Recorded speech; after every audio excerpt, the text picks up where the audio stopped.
ZSE yesterday, we sort of sent out, it was probably just a red price sheet. Most of these counters were traded downwards.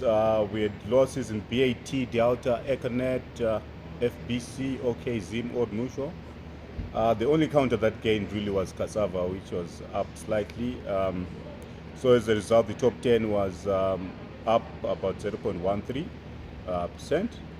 But the all-share and the industrials were also down, 0.06%. In terms of value traded, it was thin, 6.7 million worth of shares traded. Most of it was in PPC, Delta, and also Padenga.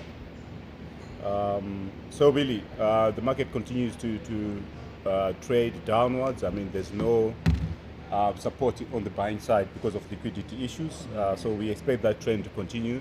But the shares actually look quite attractive, but of course, it's an issue of liquidity.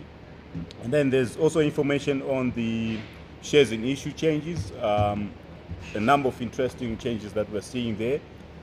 In terms of increases, Delta there, it was up 7.4 million in terms of the number of shares. Edgar's up 4.6 million. Insco, it was huge, 18.13 million. OK, Zim up 17 million. Citgo International, it was down 8.23 million. So really, it's really people exercising their options. Mostly, of course, management teams in various companies. Yeah. Okay. Trying to cash in. On the daily exchange rates, as per July 18 yesterday, we're looking at our four most lucrative rates, or the most attractive. On the alternative market, premium was buying at 9, that's the best buy rate, selling at 7.5, that's Rockport and Bulawayo. The electronic balances best rate was premium and Roadport at 9.5 and Bulawayo at 9.8. On the interbank market, caps at the highest rate, buy rate at 8.69, and Nedbank at the highest sell rate at 8.98.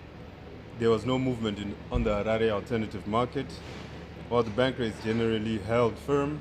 Old Mutual rate was up to 10.2, and hard-boiled egg index 7.2. Pharmaceutical rate has continued to be 1:15.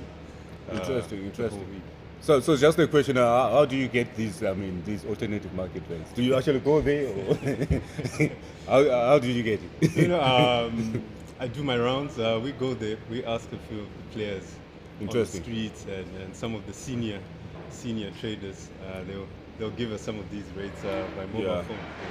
Yeah, so I guess the rates are stabilizing at around 9, 10 thereabouts. So this is it stabilizing, or there's now a band?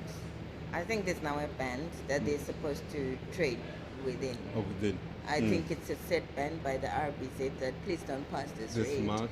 I think. But I mean, it's in line with the parallel market. That is what I'm saying. Yeah, but there's now a band still. Yeah. Who controls the parallel market, by the way? There's just now a band. That's They're where they want the rate. Who controls? We don't know. The spread has shrunk, Yeah, definitely. the spread Over the has last shrunk, 2 weeks, yeah. the spread has shrunk, and you may be right. It may be just, It's countrywide. now a set band, Eh? yeah. Just keep it within these levels, and If the rate could shoot up to 12, there would. were people who were willing to transact at 12. Where are they now? Is there enough forex in the country at the moment? that could be the issue. I think Are there you is. sure there is There is enough forex in the from system. where? In the Oh, system, come including the on. informal. Okay, you saw the gold figures and that the gold earnings are No, down. not the formal side. The informal, I think there is a forex somewhere. We'll try. What's not there is RTGS. Yeah, maybe because there's no RTGS. There's no that- Yeah, RTGS, there's no RTGS. and the cap on the EcoCash hit the parallel market high. Maybe the companies that used to participate are just watching to see what government will do. You yourself, you're talking about a target rate of 15, which is 15, like the yeah. rand rate. Yeah. So, what happened to that? Are you going to revise No, that? it's for the end, for December. By December, yeah, we should have hit 50.